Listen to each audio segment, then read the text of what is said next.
السلام علیکم ورحمۃ اللہ وبرکاتہ۔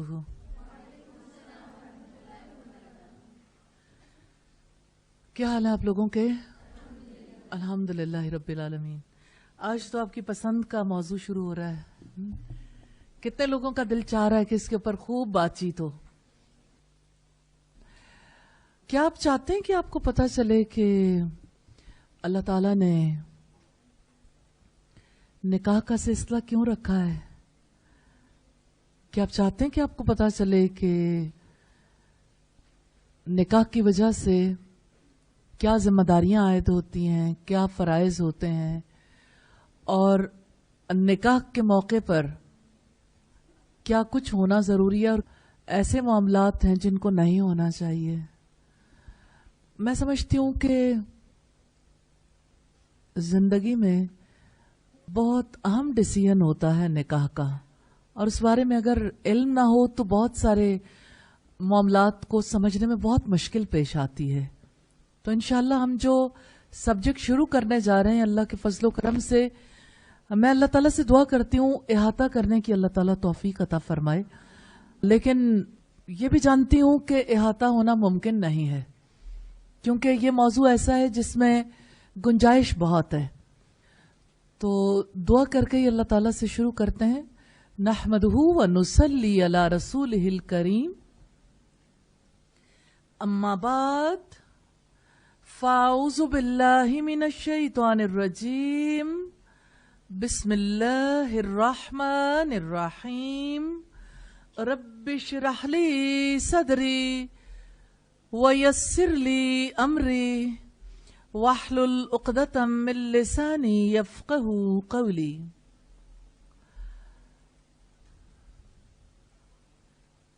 اللہ تعالیٰ کا شکر ہے کہ اس نے ہمیں انسان بنایا۔ وہ ہمارا خالق ہے، سب سے بڑھ کر جانتا ہے اور سب کچھ جانتا ہے کہ انسان کیسی فطرت لے کر پیدا ہوا، کیونکہ پیدا ہی اس نے کیا۔ اس نے انسان کی فطرت بنائی، وہی انسان کے بارے میں ہر طرح کے ڈیسیژنز کرنے والا ہے۔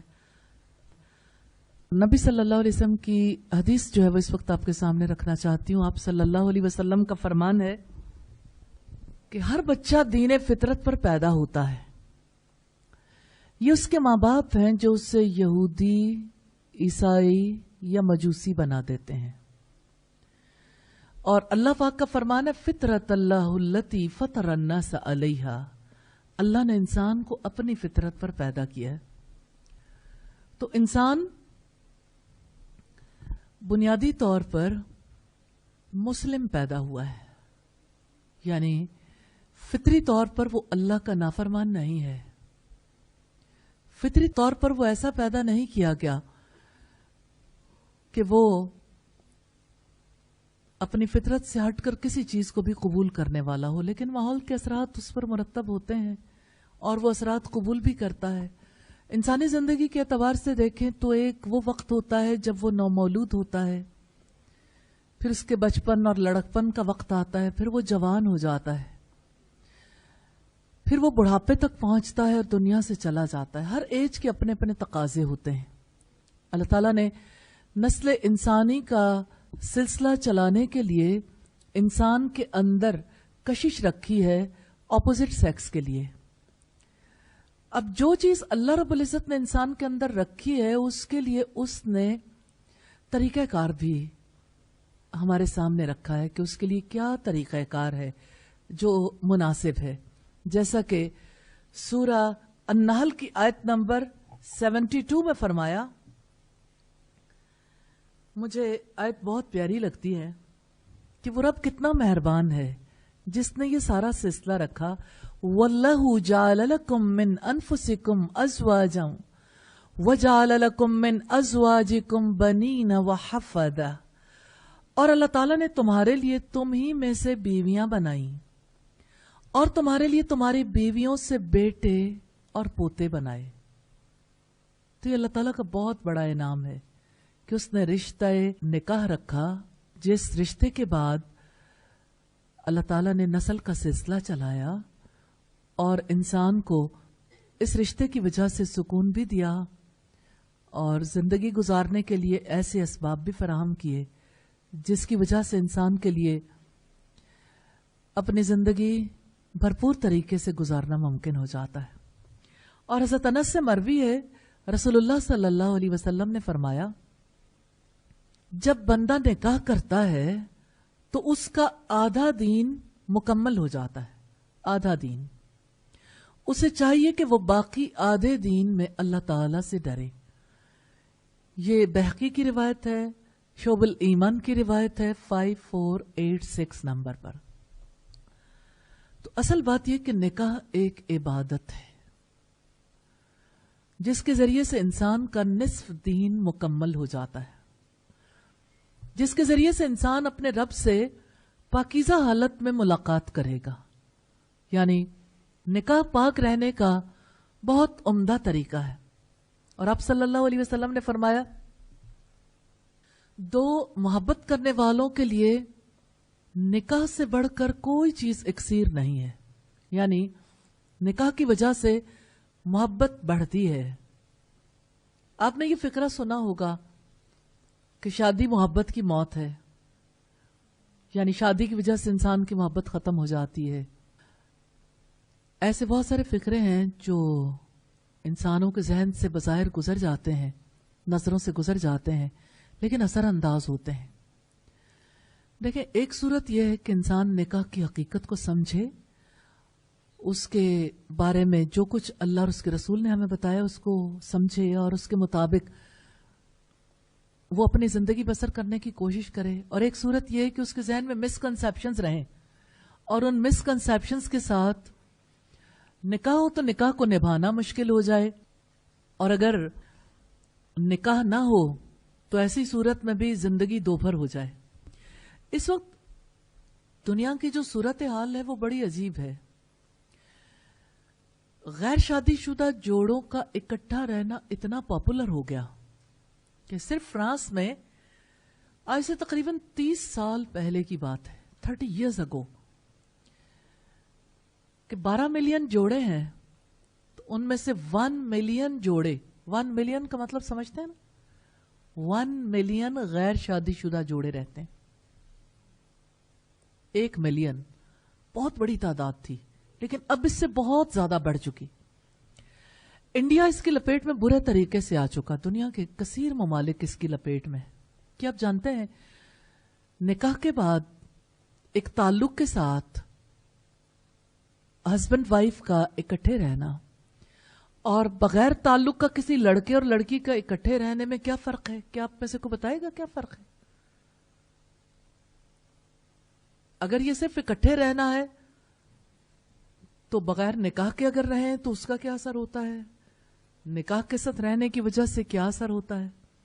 جی ٹھیک ہے, حرام کام تو ہے. میں ایک جنرلی یہ بات پوچھ رہی ہوں کہ اثرات تو مرتب ہوتے ہیں, کوئی نان بلیور بھی ہو اس کی زندگی پر بھی. نکاح کی وجہ سے کیا فرق آتا ہے اور نکاح کے بغیر رہنے کی وجہ سے کیا فرق آتا ہے؟ جی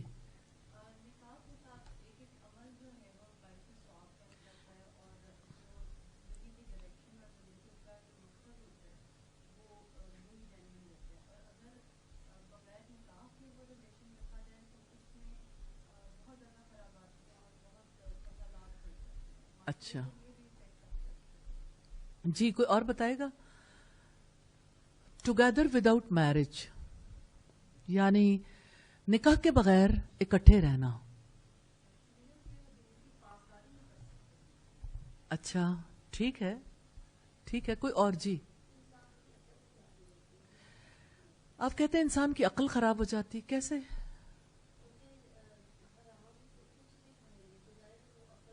اچھا ٹھیک ہے, جی آپ بتائیے. اچھا ٹھیک ہے, یہ امپورٹنٹ بات ہے. جی یہ بات بھی بڑی امپورٹنٹ ہے کہ نکاح کے ساتھ انسان کی زندگی بامقصد ہو جاتی ہے. جی جی بتائیے. یعنی نکاح کی وجہ سے پاکیزگی نصیب ہوتی ہے. صحیح, جی آپ بتائیے. خاندانی نظام بگڑ جاتا ہے، پورا معاشرہ خراب ہو جاتا ہے. جی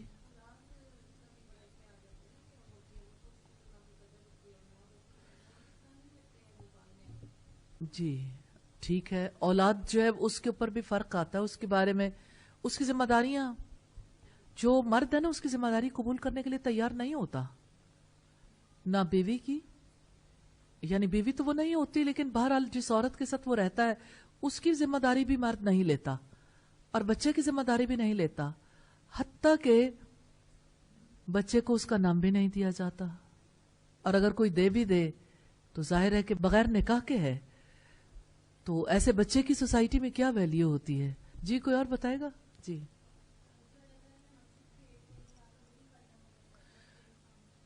نکاح کا مقصد ختم ہو جاتا ہے. جی آپ بتائیے.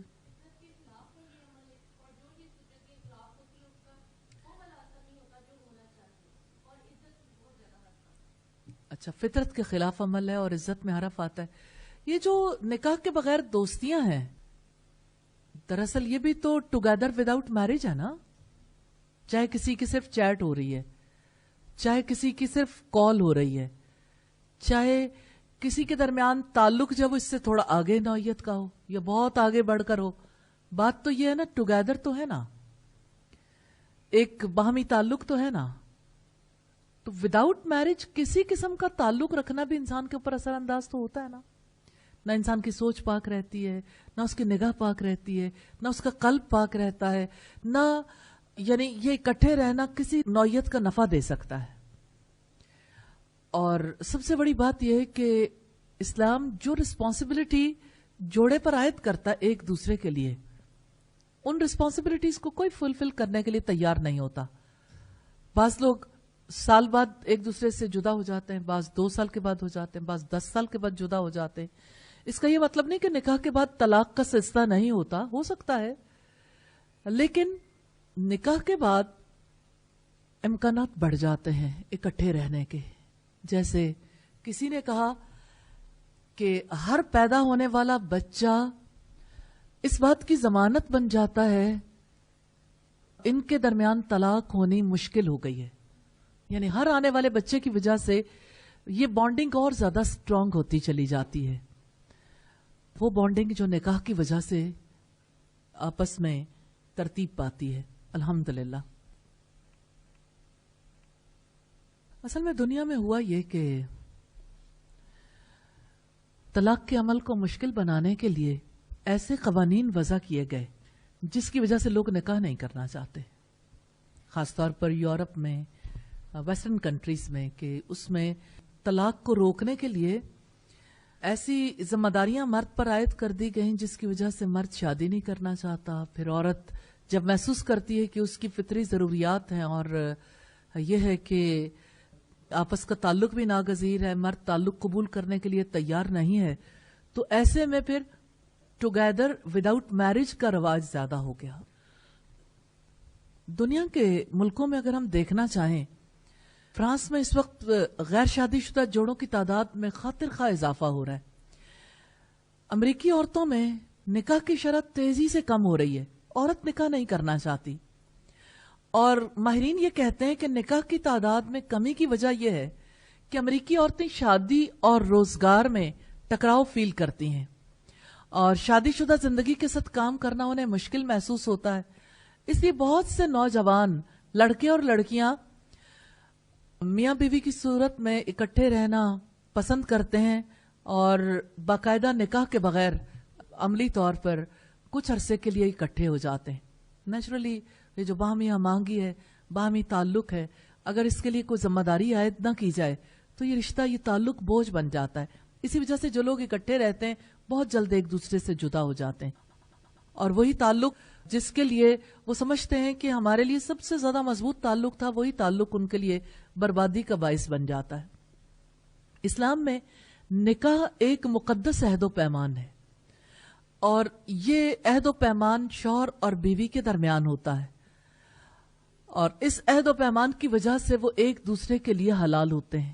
اس کی وجہ سے ان کے درمیان باہمی محبت پیدا کی جاتی ہے، اور یہ محبت اللہ تعالیٰ کی رحمت ہے. کیونکہ ایک یہ بھی بہت بڑی مس انڈرسٹینڈنگ ہے کہ شوہر اور بیوی اس محبت کو دراصل اپنی کارگزاری سمجھتے ہیں کہ یہ باہمی محبت ہماری وجہ سے، ہم اس رشتے کو ویلیو کریں، اس میں کوئی شک نہیں کہ رشتے کو ویلیو کرنے کی وجہ سے بہرحال رشتے کو نبھانے میں ہیلپ تو ملتی ہے، لیکن ہمیں اللہ تعالیٰ کی کتاب بتاتی ہے کہ یہ باہمی محبت اللہ تعالیٰ کی طرف سے عطا کی جاتی ہے. وَالَّذِينَ يَقُولُونَ رَبَّنَا هَبْ لَنَا مِنْ أَزْوَاجِنَا وَذُرِّيَّاتِنَا قُرَّةَ أَعْيُنٍ وَاجْعَلْنَا لِلْمُتَّقِينَ إِمَامًا. اور وہ کہتے ہیں یعنی رحمان کے بندے، اے ہمارے رب، ہماری بیویوں کو ہمارے لیے آنکھوں کی ٹھنڈک بنا دے، یعنی اس رشتہ ازدواج میں محبت پیدا کر دے، اور ہماری اولادوں کو ہمارے لیے آنکھوں کی ٹھنڈک بنا دے، اور ہمیں متقیوں کا امام بنا دے.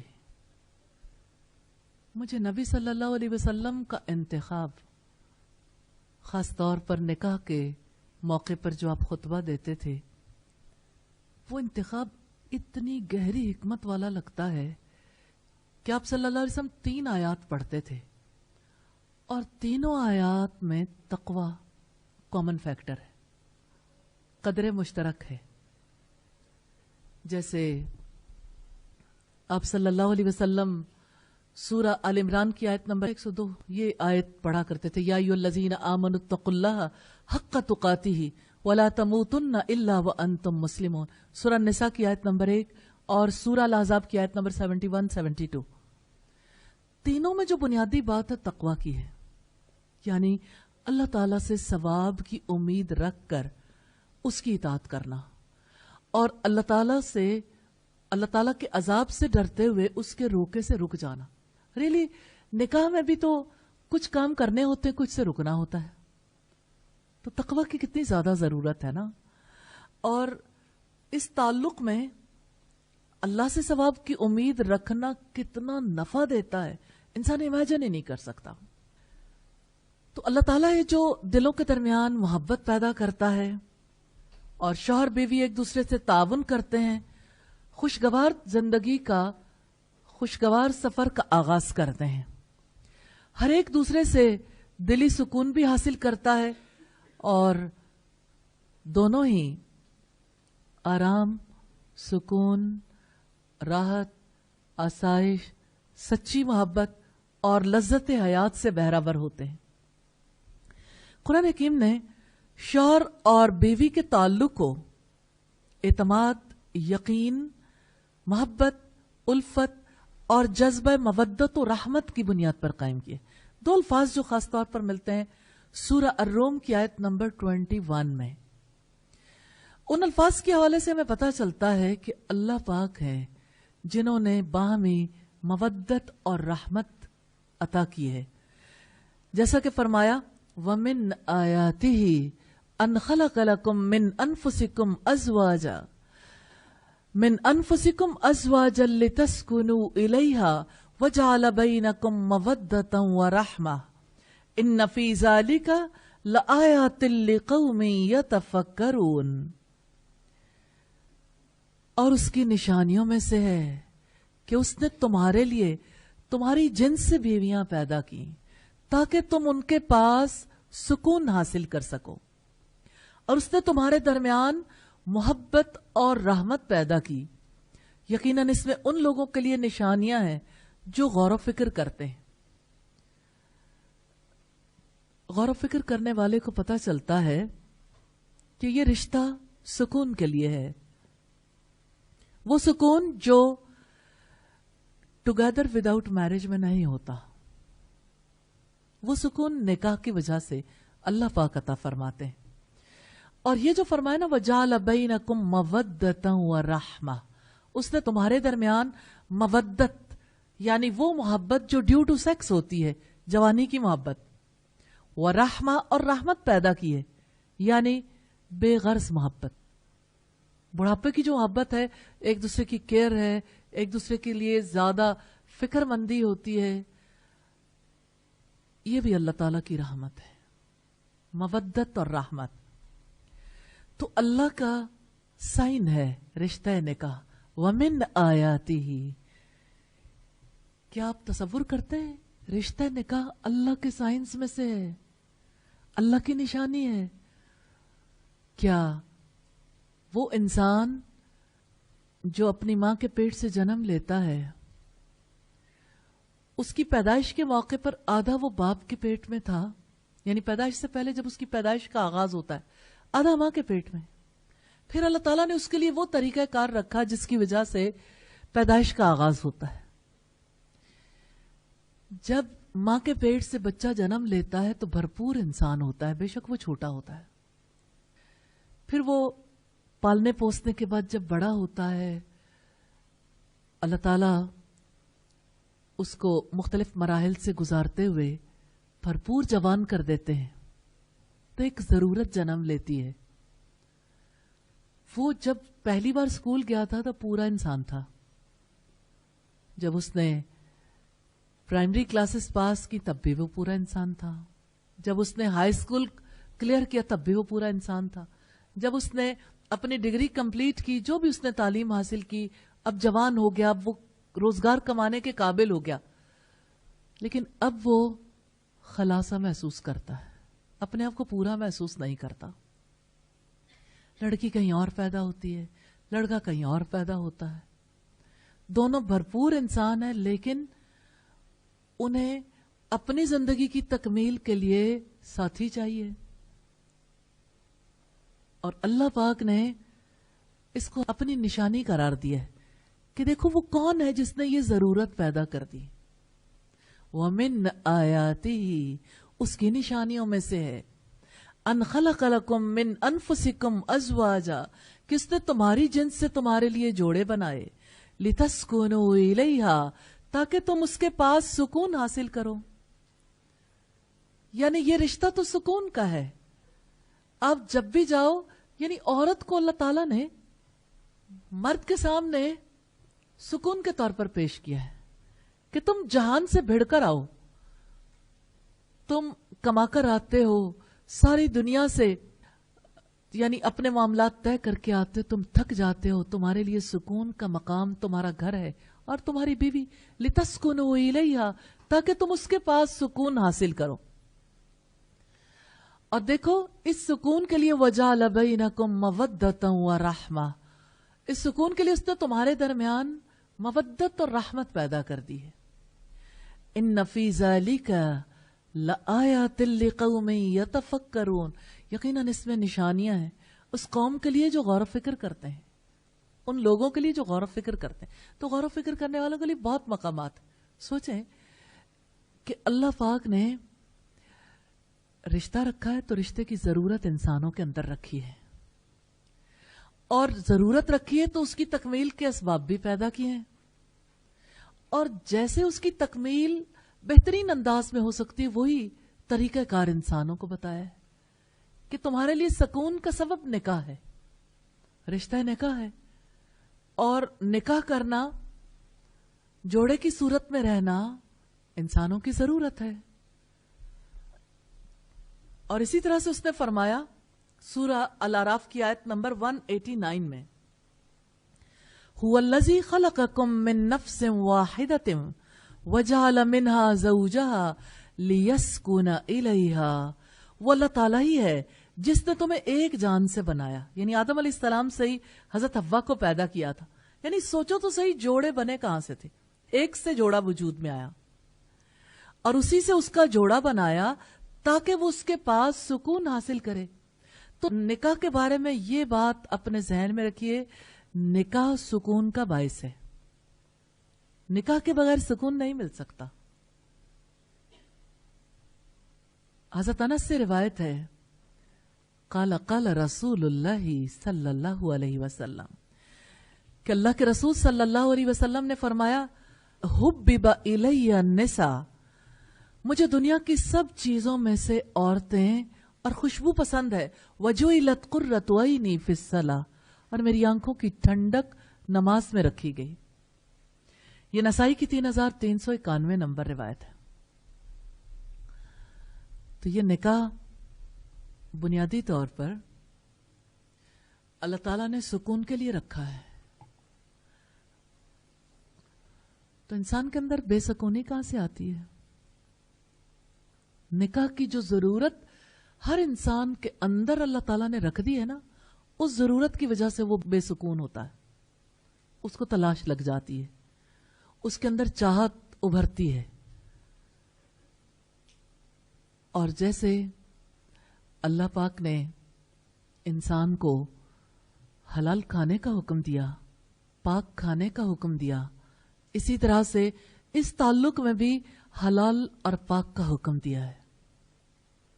حلال اور پاک، کیونکہ اس کے بغیر سکون حاصل نہیں ہو سکتا.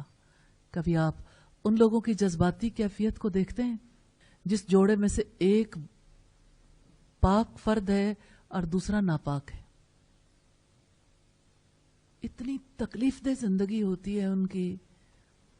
جیسے ماں باپ جب نکاح کرتے ہیں تو نکاح کرتے ہوئے جب اللہ تعالیٰ کے اس کے رسول کے بتائے ہوئے اصولوں کو پیش نظر نہیں رکھتے،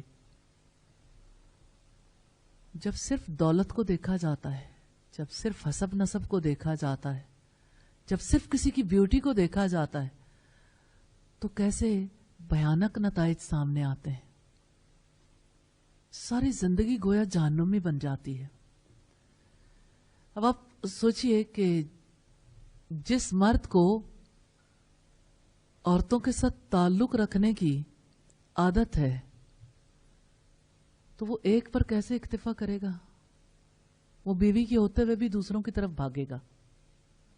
جب وہ بھاگے گا تو اگر بیوی پاک دامن ہے تو اس کی کیا کیفیت ہوگی؟ اور اگر بیوی بھی پاک نہیں ہے تو شوہر کہیں اور جا رہا ہے، بیوی کہیں اور جا رہی ہے، تو پھر آپس کے تعلق میں تو سکون نہیں رہے گا. سکون پاکیزگی کے ساتھ ہے. یہ رشتہ پاکیزگی کے لیے ہے، پاک رہنے کے لیے. اس لیے اس رشتے کو طے کرتے ہوئے پاکیزگی کو ہی مد نظر رکھنا چاہیے. اور ہم آگے اس کے بارے میں انشاءاللہ تعالی دیکھیں گے.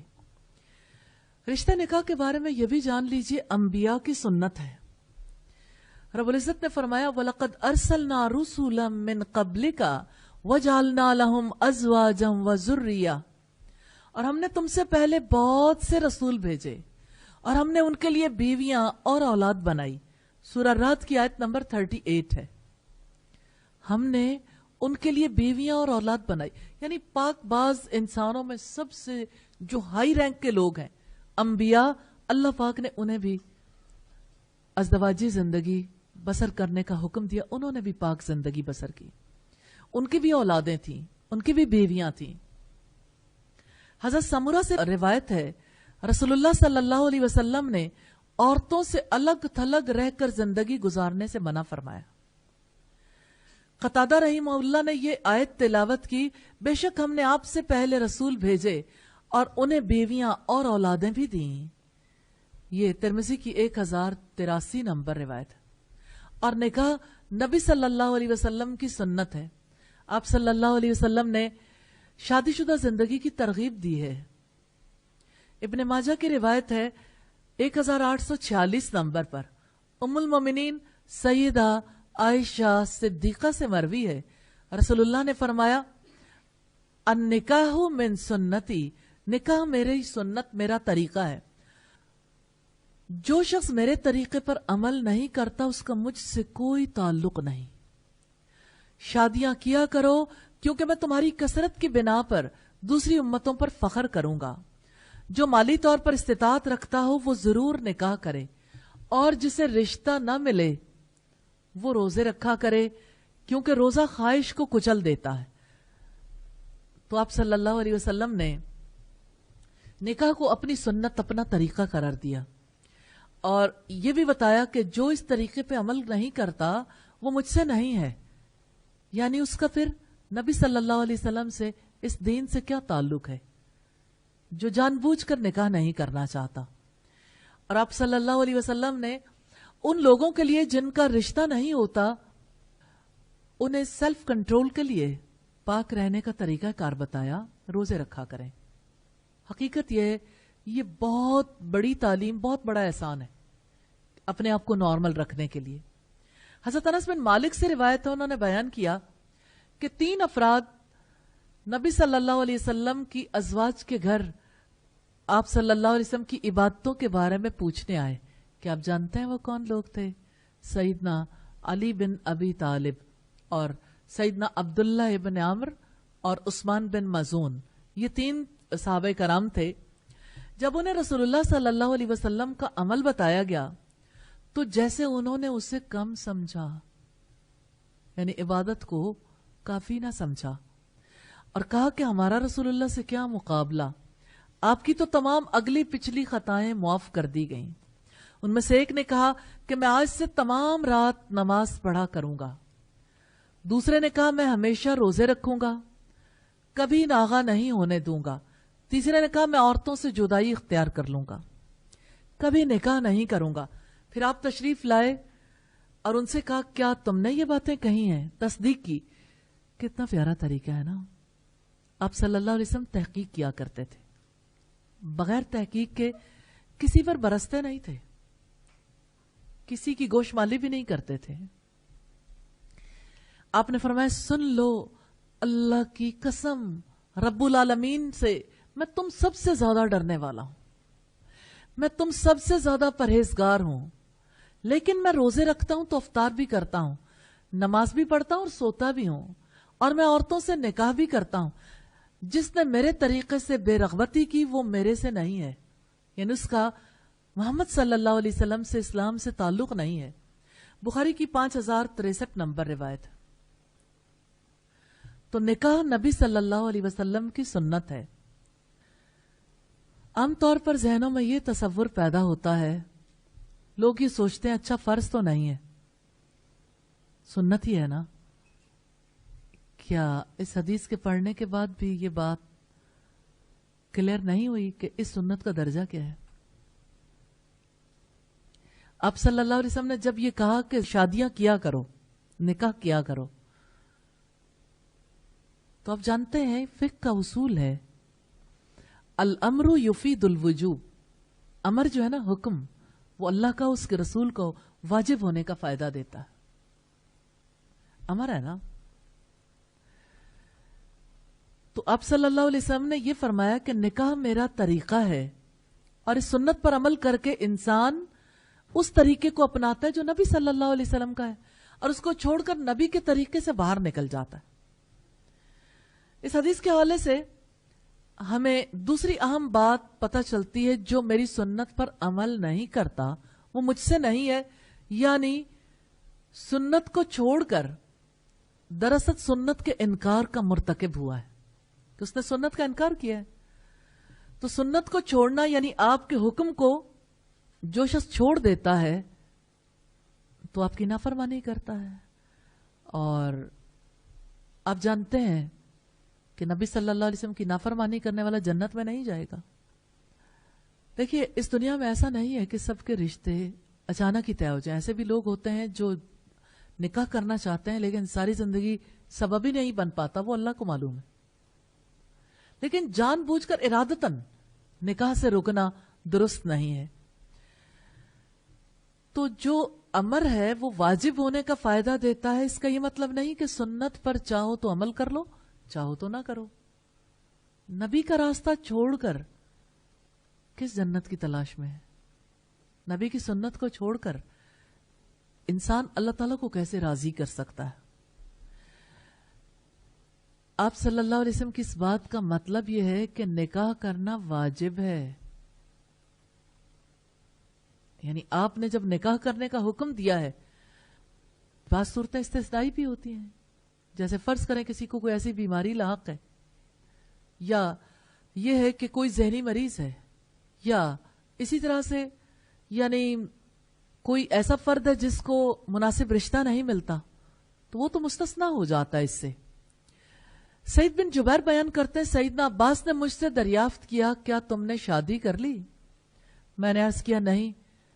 انہوں نے کہا شادی کر لو، کیونکہ اس امت کے بہترین شخص کی یعنی محمد صلی اللہ علیہ وسلم کی بہت سی بیویاں تھیں. یہ بخاری کی 5069 نمبر روایت ہے. نکاح کرنا دراصل زنا کا راستہ روکنا ہے. کیونکہ ایک ضرورت انسان کے اندر ہے، جب انسان اس کو جائز طریقے سے پورا نہیں کرتا تو ایسا ممکن نہیں ہے کہ انسان کے ذہن میں کبھی خیال ہی نہ آئے. تو جب خیال آئے گا، جب ایک اندر سے نیڈ اراؤز ہو رہی ہے تو اس نیڈ کو پورا کرنے کے لیے جائز راستہ اختیار نہیں کریں گے تو ناجائز اختیار کیا جائے گا.